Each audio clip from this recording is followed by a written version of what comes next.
la recibo por el cariño, el compañerismo, la amistad que tenemos, que no es de ahora, sino es de varios años y además de compartir ideales, valores y quiero aprovechar también de saludar a las personas que se encuentran en sala.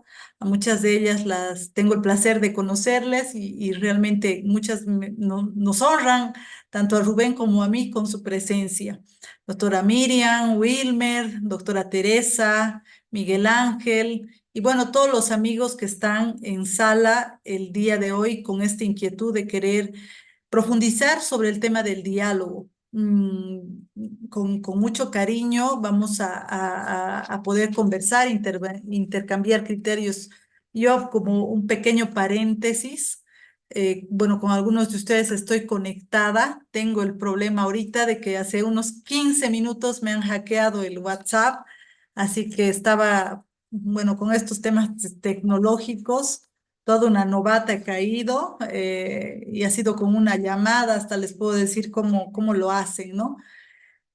Y bueno, con ese parámetro, si reciben algún mensaje mío, por favor no le pongan atención porque me han hackeado y le comentaba a Rubén, acabando la charla, ahora me voy a ir corriendo al técnico justamente para restablecer y ver que el tema de la información no perjudique a nadie con estas finalidades a veces tan negativas con las que se hackea.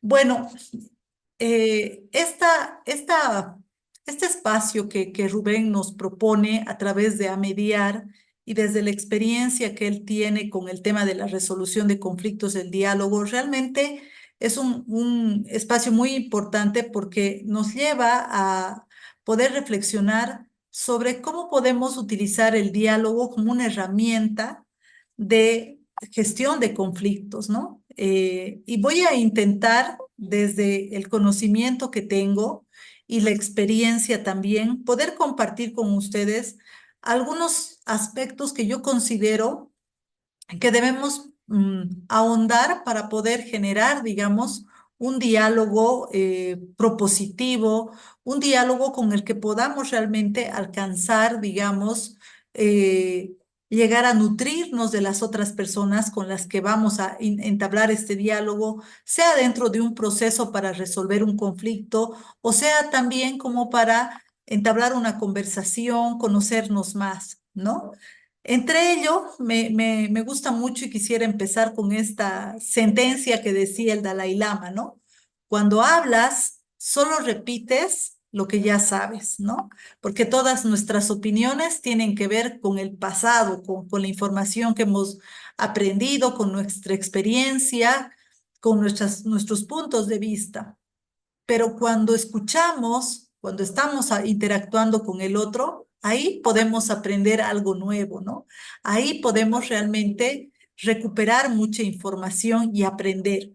Entonces, a mí me gustaría hoy día hablar del diálogo a partir de cinco, como, no subtemas, pero cinco ideas que me gustaría un poco proponerlas y desarrollarlas, ¿no?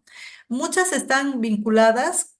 Rubén, si ustedes van a la revista La Trama, ha hecho justamente un artículo sobre los mitos del diálogo, que es muy buenísimo, tiene 7 mitos.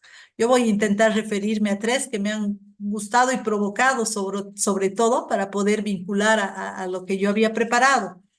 Gentilmente él seguramente les va a compartir también este material que me parece muy bueno. El primero es que para poder dialogar, no podemos en este tiempo, sobre todo, donde estamos bastante acelerados y distraídos, descuidar el tema de la atención, ¿no? La atención es nuestro superpoder, ¿no? Es un superpoder que tenemos como especie, ¿no? Pero si nos damos cuenta, en el último tiempo nuestra atención se ha visto bien disminuida, sobre todo por la cantidad de distracciones que tenemos, que no son malas, pero hay que saber administrarlas, hay que saber regularlas, porque nos están perjudicando en forma personal como también colectiva, ¿no? El tema de la tecnología a través del móvil y nuestra falta de concentración es un perjuicio no solo a el objetivo con el que nosotros podamos entablar una conversación, un diálogo con otro, sino sobre todo también la falta de atención nos perjudica como seres humanos en el cumplimiento de nuestros propios objetivos, ¿no? En nuestra propia capacidad de prestar atención a las cosas que nos importan, ¿no? Y las cosas que nos importan tienen que ver siempre, porque no vivimos aislados, en esa comunidad, en esa sociedad con la que nos interrelacionamos. Entonces, creo que es importante poner, prestar atención a la falta de atención o a la atención disminuida que ahora tenemos. Porque sin esta capacidad no va a ser posible muchas cosas en nuestro ámbito personal, pero también en este ámbito intersubjetivo de poder vincularnos con el otro, ¿no? Las distracciones, esta velocidad excesiva, el estrés, el agotamiento que tenemos, están generando esta crisis atencional y entonces para poder tenemos que tener ese derecho a poder desconectarnos y tenemos que tener la capacidad, pero no es un trabajo individual únicamente, ¿no? Sino también colectivo, ¿no? Que en forma colectiva como sociedad también pongamos, digamos, nuestros buenos oficios para restablecer la atención, porque el impacto sobre todo de la atención en este tiempo está generando muchas dificultades, sobre todo en nuestra democracia, ¿no? Esta crisis atencional nos lleva a una mayor polarización. Si de pronto nosotros decimos ahora, iremos todos a apoyar con apagar el incendio, seguramente que mucha gente va a decir, sí, vamos, nos comprometemos y apoyamos, pero va a haber otro sector de personas con sus propios argumentos que no es necesario evaluarlos, pero por esta capacidad que tienen ahora las redes, nos polariza, ¿no? Porque con sus propios argumentos justamente nos van a decir que esta es una responsabilidad del gobierno, que esta es la responsabilidad de los que están generando estos chaqueos, ¿no? Entonces, vemos cómo nos impacta, no solo individualmente, sino también colectivamente y sobre todo en la democracia, esta crisis atencional, ¿no? Porque nos polariza, porque no nos hace pensar profundamente en las cosas y justamente para poder dialogar, nosotros necesitamos tener restablecida esta capacidad de atención, pero también nosotros necesitamos, cuando vamos a comunicarnos con el otro, tener esta profundidad, ¿no? No tener esa agilidad con la que nos movemos en las redes sociales de responder reactivamente, ¿no? Sino de profundizar. Entonces, creo que el cuestionamiento a la atención es justamente el que debemos profundizar más las cosas, ¿no? Y bueno, en eso, para salir de este primer punto que se los quería poner en la mesa como para poder, más un rato, poder generar una conversación con ustedes, es que debemos comprender qué factores están dañando nuestra atención y cómo los abordamos, ¿no? Yo les cuento, tengo un colega, pero es el único colega que tengo de varios colegas que me indica, este colega, él hace unos 4 años ha decidido no tener WhatsApp y ha decidido comunicarse únicamente por correo electrónico. Y lo hace en horarios, además, para no perjudicar su atención, ¿no? Entonces, esto lo mantiene a él concentrado, lo mantiene de manera profunda. Perdón, es que con esto de mi teléfono me andan llamando seguramente por la preocupación.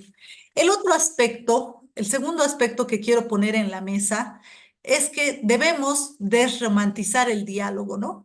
Cuando hablamos de diálogo, muchas veces pensamos que el diálogo, como lo plantea Rubén en el artículo que he escrito sobre los mitos del diálogo, eh, hay muchos mitos en relación a estas bondades que tiene el diálogo, como si fuera un proceso fácil, de llegada rápida, solo porque las personas se comunican, solo porque las personas además comparten cultura, ¿no? Y este proceso no es ni fácil, ni es rápido, ni tampoco muchas veces nos va a generar, va a cumplir la finalidad. ¿no? Entonces, creo que es importante, sí, en este contexto de desromantizar el diálogo, pensar que el diálogo está constituido por un espacio común, ¿no? Sea que vamos a estar hablando con una persona o con varias personas, lo que va a privilegiar el diálogo, por eso la palabra misma, diálogo, que es una palabra que proviene del griego, justamente maneja dos prefijos, ¿no? El logos, que quiere decir circula, y el día, que quiere decir, el día más bien, que quiere decir circula, y el logos, que quiere decir palabra. Entonces, la palabra que circula. Esto nos lleva a pensar justamente en esta idea de que la centralidad del diálogo tiene que ver justamente con ese elemento común que es el que constituye, ¿no? Entonces, cuando dialogamos con el otro, ponemos nosotros nuestros puntos de vista, ¿no?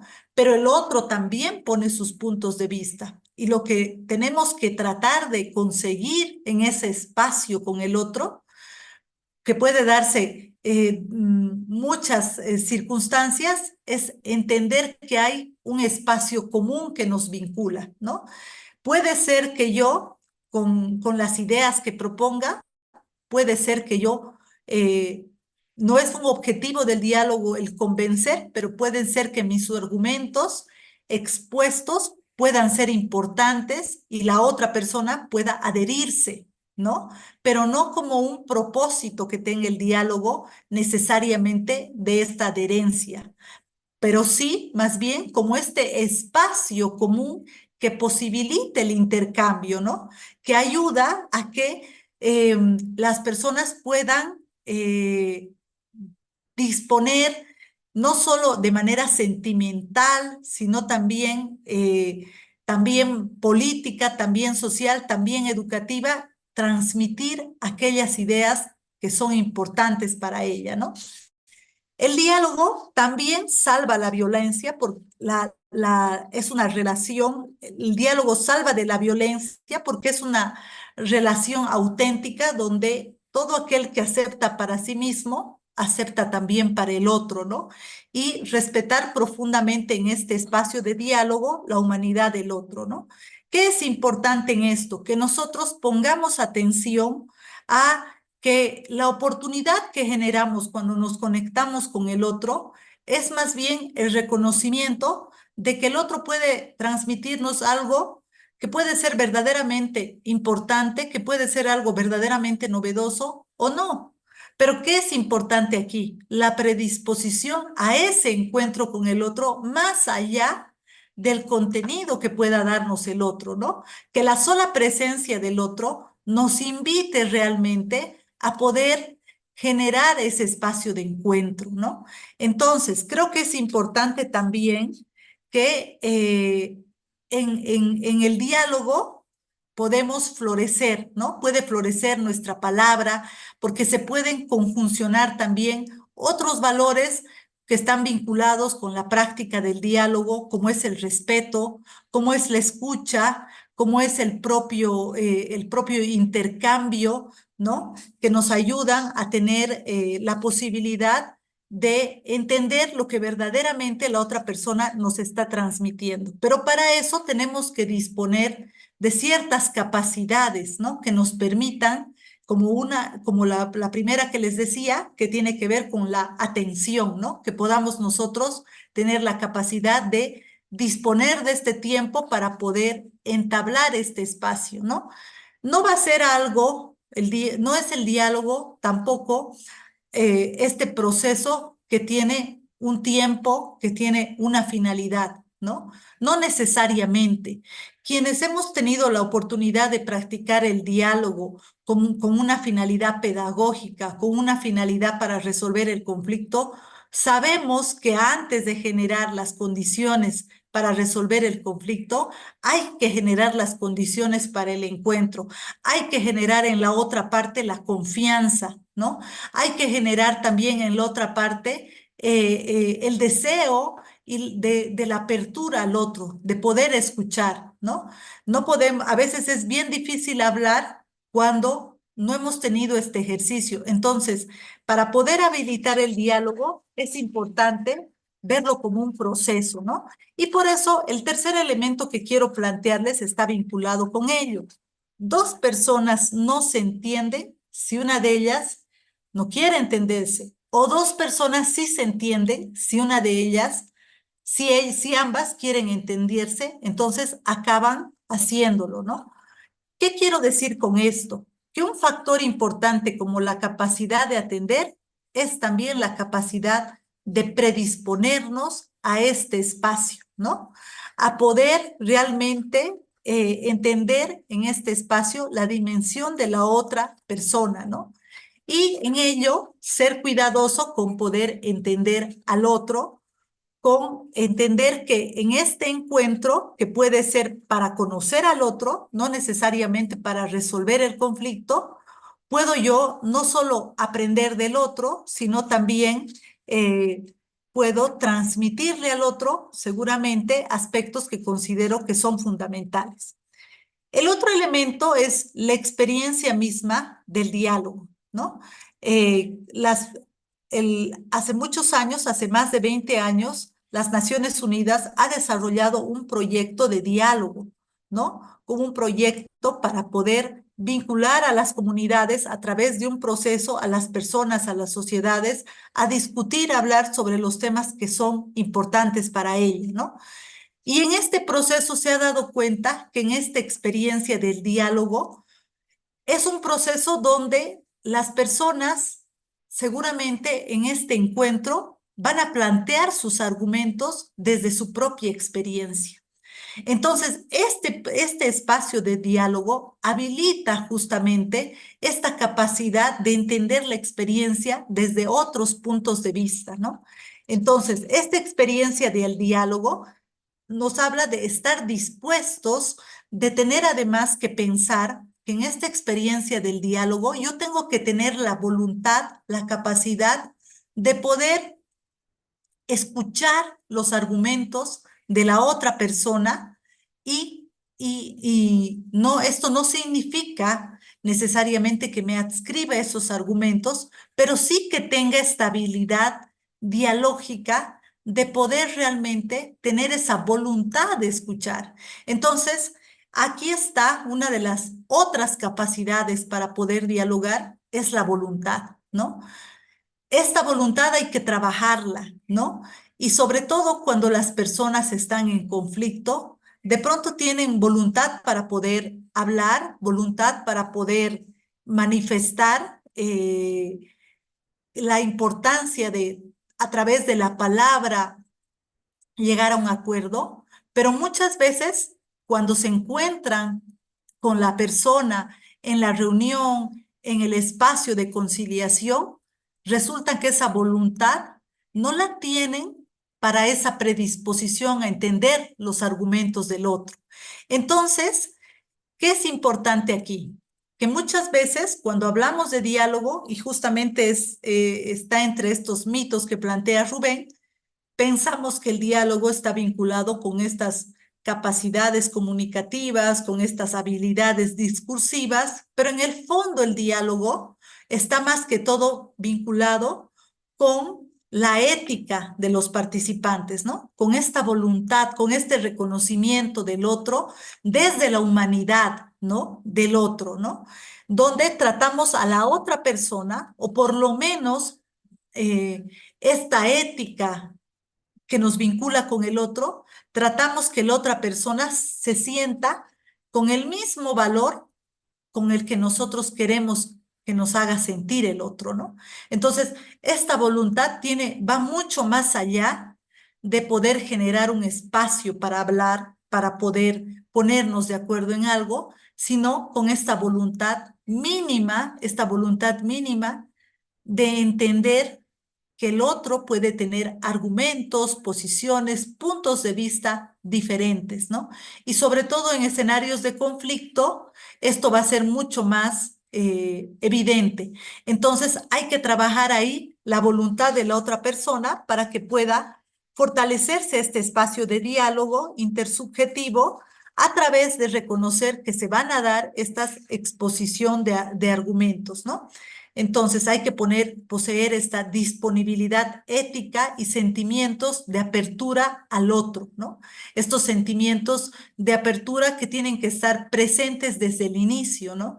No solo con el otro, con la capacidad que está vinculándolo para resolver un conflicto, sino con esta posibilidad, con los sentimientos, con los pensamientos que tiene esta otra persona para poder transmitirnos mucha, hablar de lo que le importa, ¿no? Y si en ese hablar de lo que le importa salen estos elementos que puedan estar vinculados con generar una propuesta o con resolver un conflicto, ahí nosotros tenemos que trabajar arduamente justamente para poder generar estos puentes que le permitan a la persona, a partir de su propio reconocimiento, de la apertura a su propia existencia, desde un lugar muy respetuoso, desde la aceptación, ahí poder promover que esta otra persona pueda ya hablar sobre lo que le interesa, el conflicto, la solución. Pero si nos damos cuenta, si nosotros no reconocemos al otro como persona, va a ser bien difícil que el otro también en esta interrelación e interdependencia natural pueda reconocer en nosotros también esa capacidad o esa posibilidad del habla, ¿no? Esta disponibilidad que se tiene, ¿no? En este proceso de dialogar, también es importante pensar que hay que generar ciertos elementos, ¿no? Entre ellos, por ejemplo, ayuda mucho que en el escenario de poder hablar con el otro, podamos hacerle notar al otro que tenemos deseos de generar un espacio para poder plantear una agenda, para poder definir cómo vamos a manejarnos. Entonces, creo que es importante que nosotros tengamos la posibilidad de planificar estos escenarios de diálogo tomando siempre en cuenta al otro, pero no como un espacio que sea de inicio, ¿no? Para que no sea formal, porque lo más importante del espacio de diálogo es habilitar a la persona, es que la palabra pueda circular y que en esta circulación de la palabra podamos nosotros entablar cuáles son los puntos sobre los que este diálogo va a transcurrir, ¿no? Y la conciliación, sin lugar a dudas, que es el último elemento sobre el que me gustaría hablar, sí genera un espacio, sí es un espacio habilitador del diálogo y habilitador sobre todo de la construcción del convencimiento mutuo, ¿no?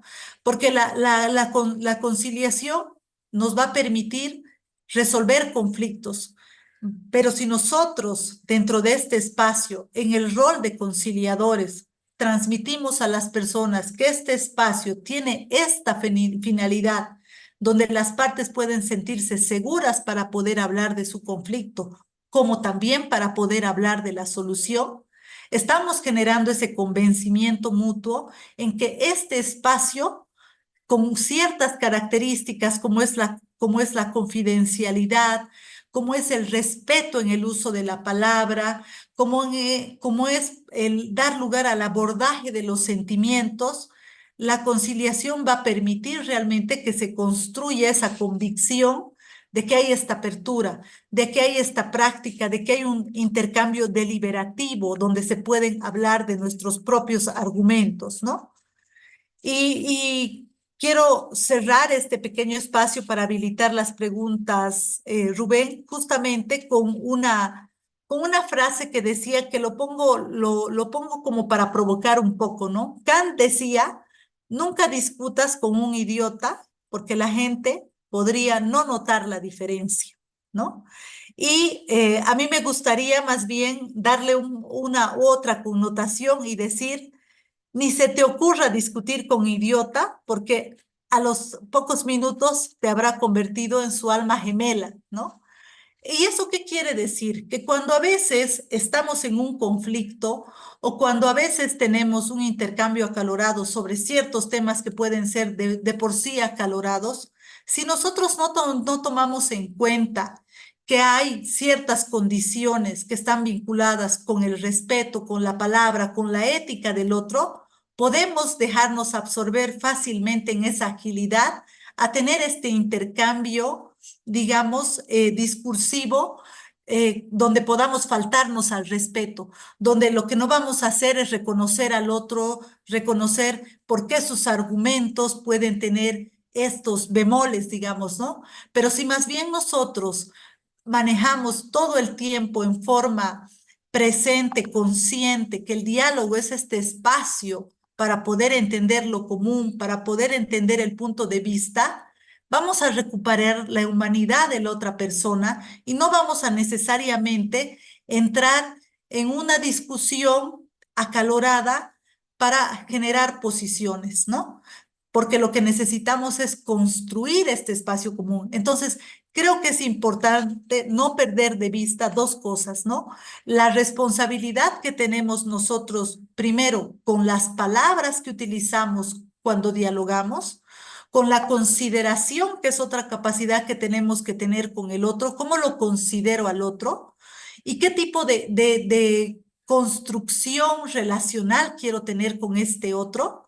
Y entonces ahí las palabras que yo voy a emplear siempre tienen que ir al unísono de eso que yo quiero entregar, ¿no? Así sea el otro muy diferente. Entonces, nuestra responsabilidad está, por un lado, en utilizar las mejores palabras para poder relacionarme con el otro. Así haya una discusión, así haya un conflicto. La gente no tiene por qué perder su humanidad, ni tiene por qué entrar en un juego del irrespeto, ¿no? Y lo otro justamente es, tenemos responsabilidad con ese espacio que estamos generando, ¿no? No solo con las palabras que vamos a decir, sino con la calidad del espacio que vamos a generar, ¿no? Que si este espacio va a ser para resolver un conflicto, entonces los aportes, las palabras van a ser en esa tonalidad. Si este espacio requiere de momentos para poder reflexionar más, para profundizar más, yo debo trabajar en eso. Entonces, ahí el diálogo sí cumple una función, ¿no? Entonces, es a los dos niveles, siempre en lo personal, pero en lo colectivo vamos a ver el tema del diálogo. Y quiero cerrar con este pequeño ejemplo. Tal vez en Netflix ustedes han podido ver, a mí me encanta, me ha encantado mucho esa serie y ahora ha salido una pequeña película que es Downton Abbey y en esta serie que tiene 60 capítulos, ahora ha salido Downton Abbey, la nueva era. Es una época, claro, contextualizada en otro siglo y donde la familia tiene un lenguaje muy pulido, muy cuidadoso, muy respetuoso, incluso para poder transmitir las preocupaciones, las molestias más grandes, pero lo hacen desde una característica muy particular, desde un lenguaje muy respetuoso. Entonces, creo que debemos recuperar ese tipo de lenguaje en nuestras conversaciones, en el clima que queremos generar con las personas. Eso es lo que quisiera compartir, querido Rubén, con ustedes y con las personas. Y mil disculpas si mi teléfono estaba haciendo un pequeño ruido, pero estoy con ese tema del WhatsApp y el hackeo. Estoy lista para poder tal vez responder alguna pregunta o algún comentario o escuchar también, que es la finalidad de este encuentro. Ok, Daniela, yo te voy a sumarizar un poquito. Me corriges si me equivoco. Eh, para poder entablar un diálogo necesitamos atención, ¿no? Decías, atención plena. Preparación para el proceso, es decir, no es un sentarme una conversa común, es un compromiso con el otro, es un compromiso conmigo mismo. Predisposición, no se va al diálogo obligado. No se va al diálogo porque es el único recurso que hay. Voy porque sé que voy a ir a comprometerme con el espacio, ¿no? Con el otro. Eh, la experiencia en diálogo, decías, esto como el, esto de las perspectivas, de entender que me voy a encontrar con un otro que piensa diferente, ¿no? que tiene elementos, convicciones diferentes y voy a ir a escuchar su perspectiva, me predispongo a Ujú. él. Voluntad con ética, decías, ¿no? También como algo importante para poder hacer que el diálogo pueda avanzar. Sentimiento de apertura, decías también, ¿no? Que pudiera haber este interés, este sentir mismo de querer escuchar, entender al otro. Y también hablabas de que esto implica una responsabilidad. Y al finalizar, Daniela, hablabas de la conciliación. Y ahí a mí me llama un poco a este facilitador del diálogo. El conciliador es un facilitador del diálogo, pero no es cualquier facilitador. El conciliador necesita desarrollar no solo sus habilidades, sus metahabilidades, para que todo esto que nos has mencionado pueda hacer posible dentro de este espacio que las partes desean construir. No sé si hay algo que complementar, he tratado un poquito de sumarizar algunos aspectos que has mencionado. Ah, lo has hecho excelente, has tenido bastante atención, querido Rubén. Yo puntualizaría dos cosas que tal vez no las he dicho adecuadamente o las he dicho muy a la rápida, que creo que es importante que cuando dialogamos tenemos que poner atención a nuestra mente, ¿no? Porque muchas veces en el diálogo la presión de nuestras creencias, de nuestros pensamientos es muy fuerte, que también nos imposibilita concentrarnos en el otro, ¿no? En esa predisposición al otro. Entonces, también hay que hacer ese ejercicio de parar justamente nuestros pensamientos, ¿no? De tener una mayor atención plena y también, justamente esto tiene que ver con el objetivo que decía, ¿no? Que el diálogo al final, esta voluntad está vinculada con este proceso de penetrar nuestros propios pensamientos, nuestras posiciones, para poder entrar a un pensamiento colectivo con el otro, ¿no? A ese enriquecimiento, ¿no? Porque como decía el Dalai Lama, si nosotros, solo cuando nosotros podemos escuchar, está viniendo algo nuevo, ¿no?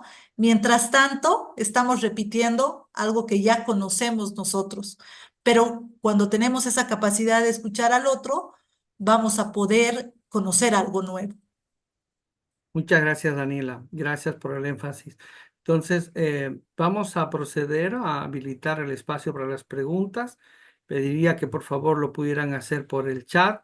Tenemos al administrador del Zoom que va a ayudarnos con ello para que Daniela pueda responder a las mismas. En caso de que no hubiera preguntas, en el formulario Google se han expresado varias, entonces tal vez de allí podemos responder algunas, Daniela. O entre tanto se animan, podemos ir respondiendo a las preguntas que han habido en el formulario. Claro que sí. Bueno, yo un poco he tratado de sistematizar algunas de las preguntas porque Rubén gentilmente me las pasó también, las preguntas del formulario.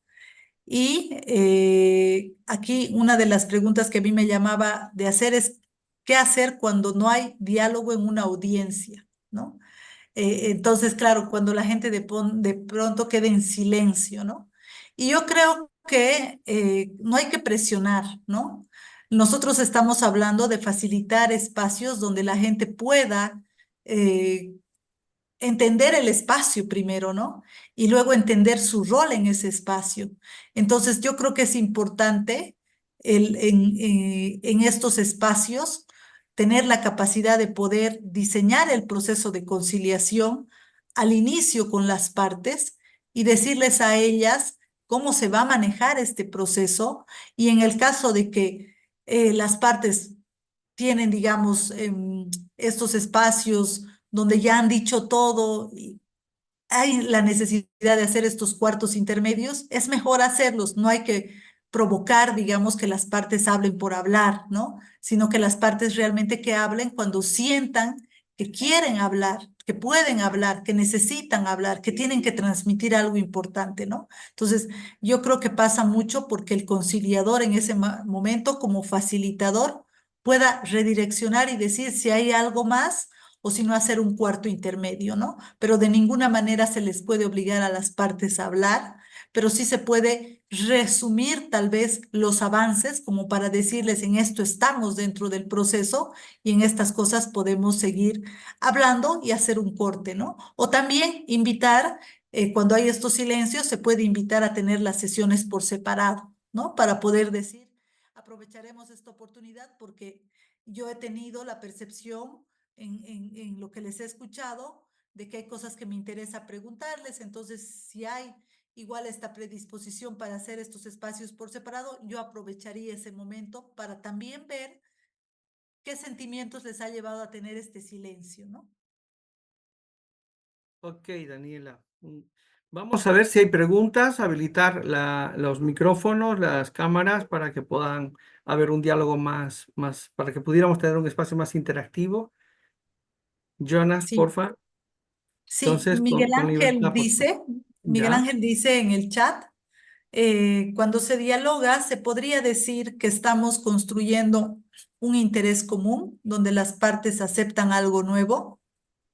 Ese debería ser la finalidad del proceso, ¿no? Que las partes se den cuenta de que están generando un espacio común y que pueden conseguir, digamos, poner, digamos, un entendimiento común en lo que están transmitiendo, ¿no? Esa debería ser la finalidad, ¿no? Y ese espacio común puede ser no necesariamente que salga algo tan nuevo, ¿no? Porque como les decía hace rato, muchas veces cuando estamos dialogando y cuando tenemos esa predisposición, yo me puedo adscribir plenamente a todo lo que me está diciendo Rubén, por ejemplo, ¿no? Y lo tomo como mío, lo asumo como común. Ya no es solo de Rubén, ya lo ha puesto en la mesa y lo comparte. Y entonces, si yo creo, considero que sus argumentos me han abierto una perspectiva, pues los asumo en ese plano de ya lo común, ¿no? Ahora también, si en ese intercambio reflexionamos y sale algo también nuevo, inédito, creativo, pues también, ¿no? Entonces, tiene que ser ese espacio donde más bien abandonemos esa perspectiva personal y pensamos que hay algo en común que nos vincula, que hay esa riqueza, ¿no? Ok, ¿alguna otra pregunta?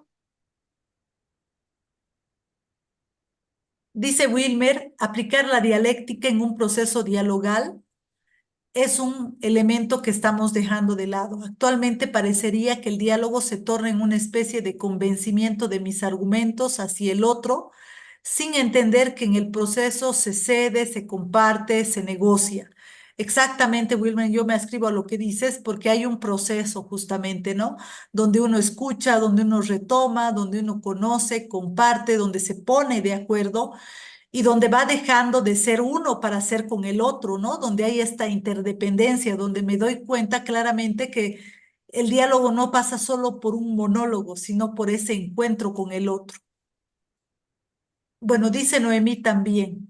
Nos explicaba que tenemos la responsabilidad con el ambiente que debe estar con dirección a la solución del conflicto. Sin embargo, dijo que si hay situaciones de las personas, debemos habilitar espacios de reflexión.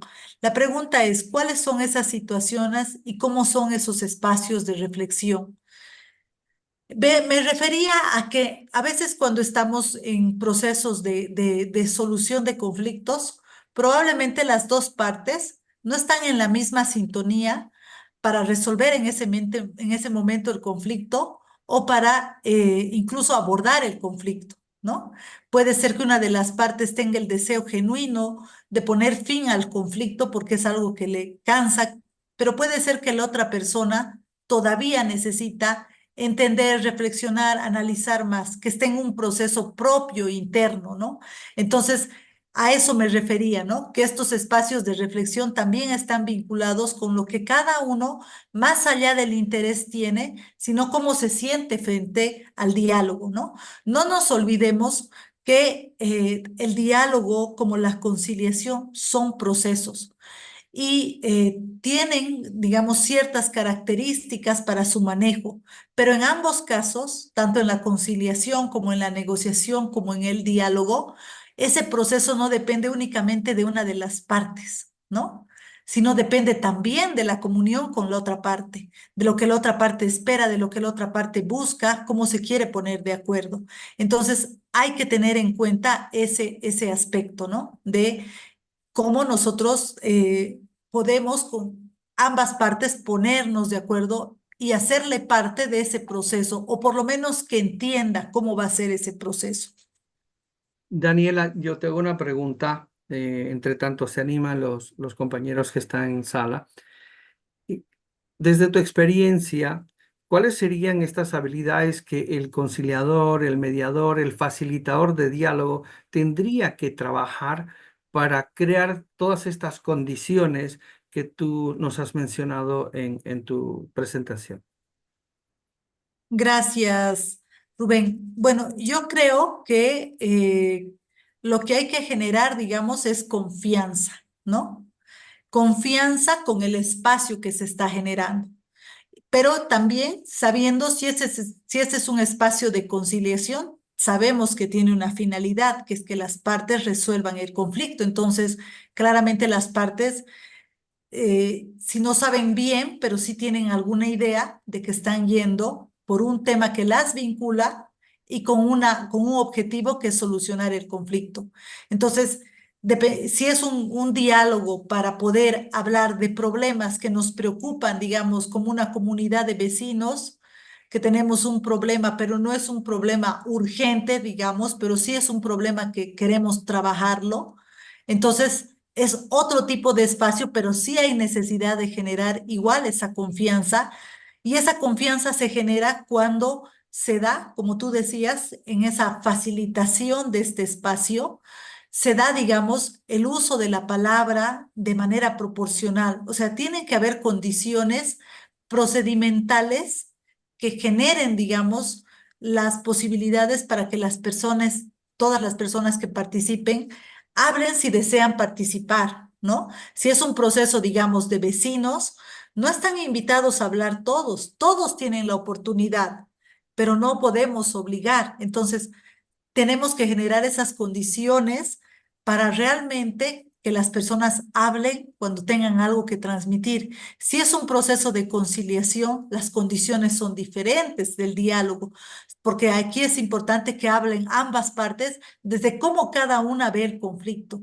Pero entonces, ¿qué habilidades o qué herramientas nosotros desplegamos? Es justamente generar condiciones vinculadas con el proceso, y ese proceso está vinculado con el contexto del diálogo, quiénes son los que dialogan, para qué están dialogando, y también luego con lo que decía en lo que intervenía hace rato. Como conciliadores, hemos trabajado en poder mostrar una ética de trabajo cuando conciliamos, ¿no? Desde nuestra apertura a las personas, desde nuestro trato a las personas, desde la importancia que le damos a este espacio de conciliación, para que las personas de entrada reconozcan este espacio como un espacio diferente, un espacio que es preparado, ¿no? Entonces, creo que es importante, la responsabilidad está ahí, ¿no? En que nosotros generemos estas condiciones para que ese lugar se pueda generar esta posibilidad de que la gente sienta que va a poder hablar con libertad, expresar sus argumentos, va a poder hablar con respeto, va a poder haber un espacio respetuoso donde se le asegure que nadie le va a cortar, intervenir, ¿no? Pero también va a tener esta posibilidad, seguramente, de abordar sus sentimientos, sus preocupaciones, ¿no? Que no solo va a haber la concentración, vamos a hablar del problema, pero ese problema, como ser humano, me está inundando, involucrando. Entonces, ¿cómo yo me siento frente a ese problema? Entonces, los temas psicológicos también se abordan, ¿no? En las personas. Entonces, es un espacio diferente, no va a ser un espacio que uno pueda tener como cualquier otro espacio, ¿no? Porque hay condiciones que se van a generar, pero depende del contexto y la finalidad que tenga ese diálogo. Y después esa responsabilidad, ¿no? En la forma como vamos a transmitir las cosas. Yo pongo un ejemplo de una amiga y colega que tenemos con Rubén, que teníamos en UNIR, que era Verónica Berríos. Yo Ah, trabajaba Benito. con ella era conciliadora y cuando ella hacía la conciliación, ella hablaba suave, por lo general, ¿no? Su forma de hablar siempre era muy suave, muy dulce. Y entonces cuando yo pasaba por su sala de conciliación, la gente que estaba hablando con ella hablaba en la misma sintonía, ¿no? Muy suave. Entonces, y así se comunicaban. Entonces yo decía, cómo ella les está invitando en el trabajo que está haciendo, les está proponiendo una manera de hablar también, ¿no? En cambio, cuando yo estoy haciendo conciliación, yo me muevo mucho, hablo fuerte, entonces la gente tiene esa también libertad porque siente que puede hacerlo, ¿no? Entonces, también tiene que ver con uno, ¿no? Que no significa que uno va a abandonar su yo para sentir que está hablando mejor, sino es desde uno mismo, como uno es. Gracias, Daniela. ¿Alguna otra pregunta?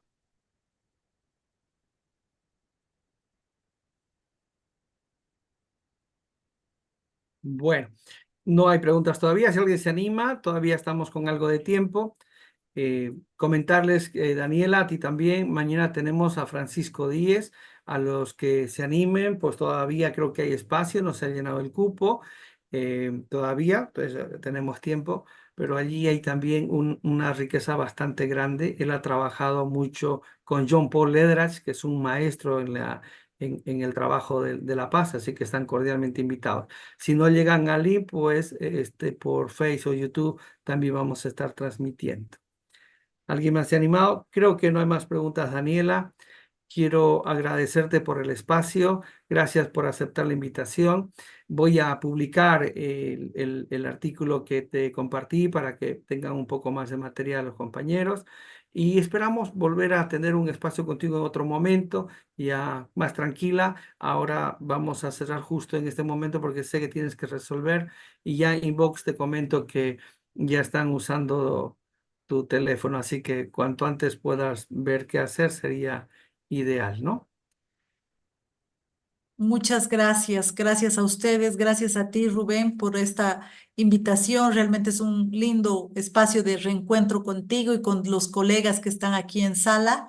Y sí, sí, estoy con esta pena que justo 10 minutos antes de este espacio me ha dejado bien alterada, pero bueno, hay que tener cuidado, lo único que les recomiendo. Les mando un abrazo fuerte, fuerte a todos. Gracias por haber estado este espacio. Y bueno, mañana todos invitados a escuchar a Francisco Díez, que es un capísimo y realmente seguramente va a ser muy enriquecedor el espacio. Gracias, querido Rubén. A ti también. Muchas gracias, Daniela. Gracias, gracias a ti. Gracias a Hasta todos, que luego. A tengan todos buenas ustedes noches. también. Un Gracias. abrazo a todos. Chao, chao.